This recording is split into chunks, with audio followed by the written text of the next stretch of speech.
tercera de fogón en fogón, por haber venido desde la Argentina a visitarnos y hacer esta entrevista. Y queríamos saber un poco cómo surge la idea de esta exposición sobre Jules Supervielle. Bueno, muchas gracias por esta oportunidad de dar un poco de difusión a la actividad del museo. La propuesta surge a través de la Embajada de Francia, que se contacta para avisarme que había una exposición de Jules Supervielle en Buenos Aires, de la cual yo tenía conocimiento previo, a ver si había disponibilidad en el espacio del museo. Fue muy sobre la marcha y hubo que ajustar la agenda, el cronograma, pero bueno, se pudo hacer y yo creo que valió la pena. Nosotros conocíamos ya el trabajo de Juan Álvarez Márquez, que había hecho una exposición similar a esta, digo similar, no igual, en París, y nos había solicitado información sobre la relación entre Figari y Jules Supervielle, y le enviamos escaneadas parte de la correspondencia cuyos originales se encuentran en el Museo Histórico Nacional. De modo que ya quedó en ese momento, era cuestión de 2 años, quedó establecida una relación de tipo amistosa, institucional. ¿Y cuál fue esa relación entre Figari? ¿Vas a cortar? Perdón. ¿Y cuál fue la relación entre Figari y Supervielle? Bueno, tal como te decía, las cartas entre ellos están fechadas desde 1913 hasta 1935. Es decir, que ya en 1913 se conocían. Jules era muy joven, ya estaba casado, o sea que se conocen de otro ámbito que no es el de la pintura de Figari. Figari frecuentaba la estancia Águeda con sus hijos, con la familia, y eran ya amigos, e incluso un primo de Jules Supervielle, Luis, era quien en ese entonces, en el 13, no sé si sería la figura del contador, existía, no sé qué, pero hay correspondencia en el sentido de los dineros que tienen que ver con las cuentas de Figari, ¿no?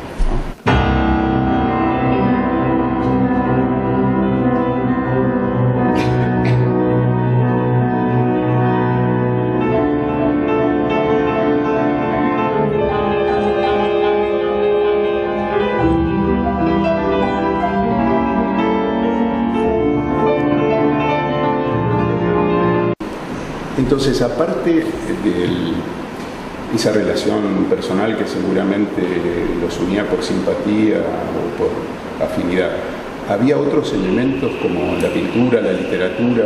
¿Por dónde se encontraban en el arte? Es una buena pregunta, porque tienen estéticas distintas, ¿no? De algún modo la poesía de Jules participa de, digamos, algo que puede ser entendido como parte del simbolismo. En realidad hay una cosa que es curiosa, me lo decía Fernando Lustó, ¿no? Un conocedor de la obra de Jules, que en realidad Supervielle inaugura lo que nosotros ahora denominamos realismo mágico. Solo que al no haber nacido en el trópico ni estar en la situación ventajosa que tuvo algún editorial con respecto a García Márquez y a ese grupo en los años 60, pasó desapercibido. Pero si uno lee la prosa, es eso, participa de eso. Mucho más temprana, ¿no? Mucho más temprano.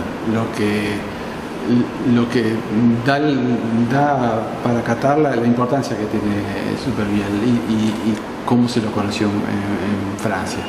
Pero, yendo a tu pregunta, ellos de algún modo, desde poéticas distintas, creo que tienen una igual fascinación por el paisaje de la Pampa, por la naturaleza, que en Figari se expresa en los cartones que comienzan, es decir, uno de los primeros pintores que comienza a poner el horizonte en una línea muy baja, por lo que los cielos son muy amplios, y da esa idea de inmensidad que también está en la prosa de Supervielle, que también es un trasfondo humano, ¿no? Esa inmensidad de la Pampa también habla de profundidades de la gente que vive en esos lugares o que habita esos lugares. En ese sentido creo que comparten, tienen un núcleo en común. La correspondencia, sin embargo, es más de tipo amistoso, coloquial, familiar, y no abunda en precisiones de orden filosófico o estéticas, que era bastante frecuente en Figari, pero bueno, no es el caso de lo que he leído, traducido, entre otros por Juan Álvarez Márquez, porque las cartas están en francés y tienen la dificultad de que Supervielle tenía una grafía imposible y bueno.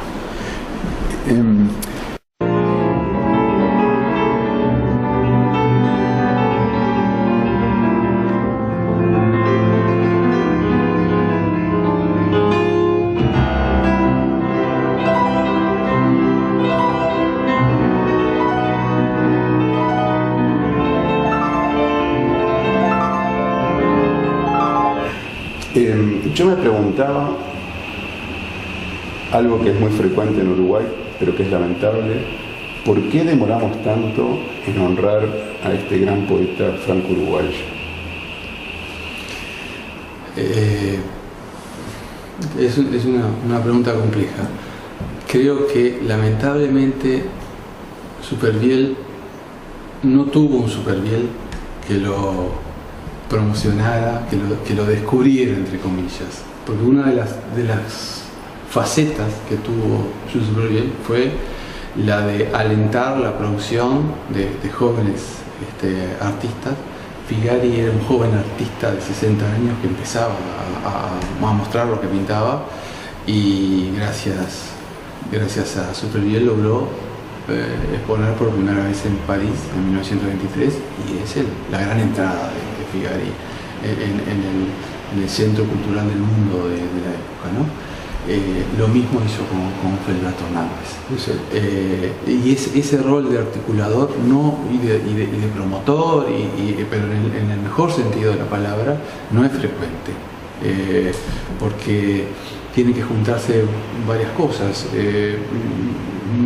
Un sentido de la responsabilidad intelectual y de la generosidad intelectual, y vinculaciones con el medio.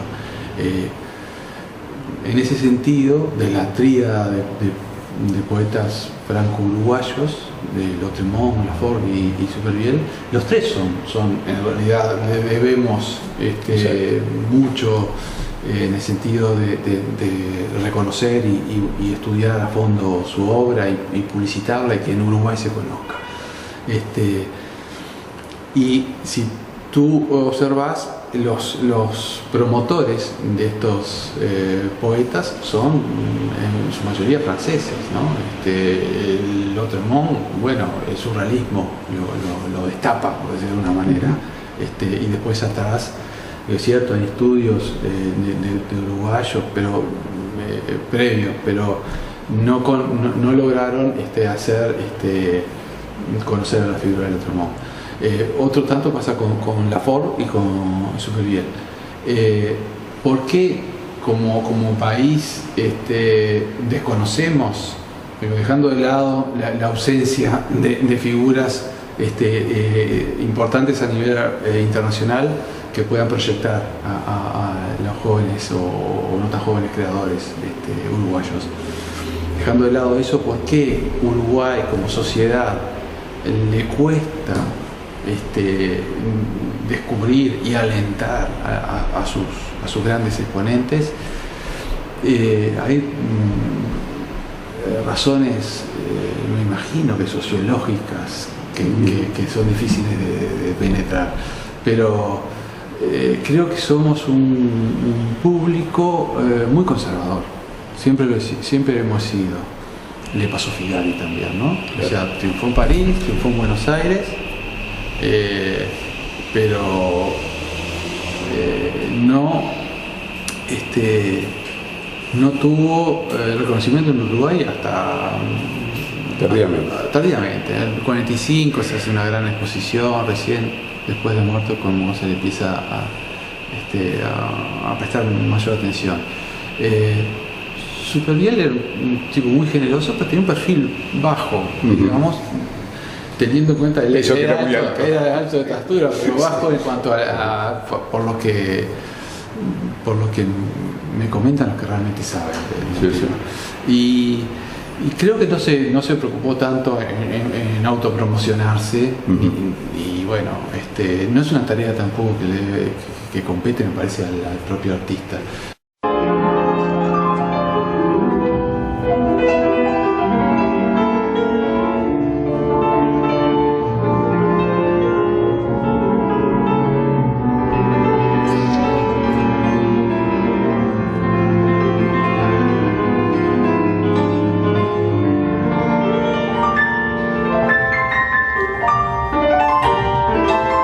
Sin embargo, cuando estabas diciendo esto sobre Supervielle, yo pensaba en Susana Soca, que es un caso similar.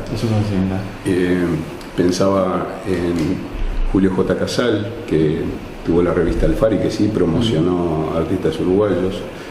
Me parece que hay no solamente cierta injusticia, me parece que hay cierta mezquindad, incluso actual, con respecto a los artistas. Y a propósito de eso, me parece muy importante destacar el papel que está cumpliendo el curador de esta muestra, que es Juan Álvarez Márquez, que tiende este puente de oro entre Francia y Uruguay que tanta falta nos hacía. Sin duda, sin duda. Y lo ha hecho, además, él es un estudioso de estas relaciones, de estas microhistorias y vínculos que se establecen entre los artistas y los escritores. Y eso es un poco, creo, el centro de esta muestra. Me parece que el que venga a ver esta exposición se va a encontrar con una enorme cantidad de nombres y de artistas, y lo que trata de hacer, lo que creo que consigue también, es establecer esos vínculos en los que Supervielle tuvo tanto que ver, ¿no? Que a veces pasan por él, y a veces él genera instancias de reproducción, de conocimiento, de literatura, y siguen por otros caminos. Y me acuerdo que el trabajo de Juan ha sido, en ese sentido, muy valioso. Y de alguna manera también de bajo perfil, recordando al paisito, no como algunos latinoamericanos que emigran a Europa y luego sus trabajos son eurocentristas. A él le ha preocupado recuperar la memoria cultural uruguaya, y me parece muy valioso.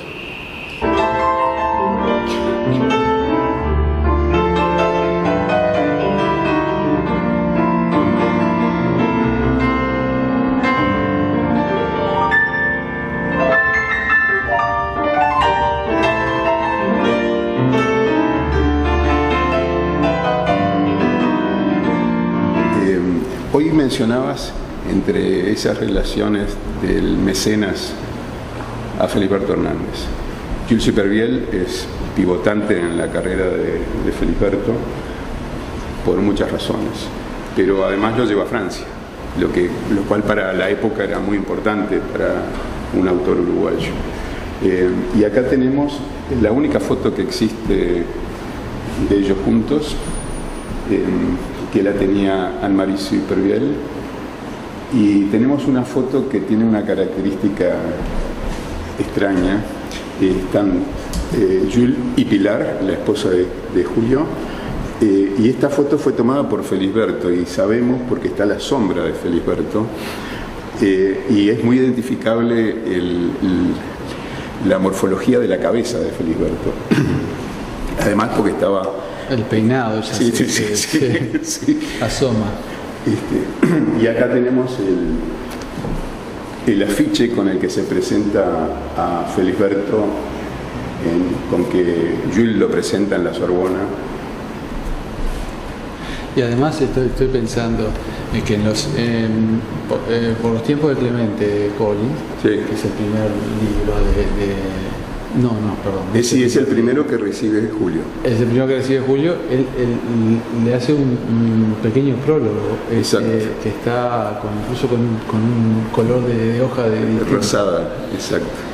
Y bueno, y después está la dedicatoria del caballo perdido. Bueno, pero ahí, a partir de ese momento, por los tiempos de Clemente Collins, surge, Supervielle le sugiere que haga letra script.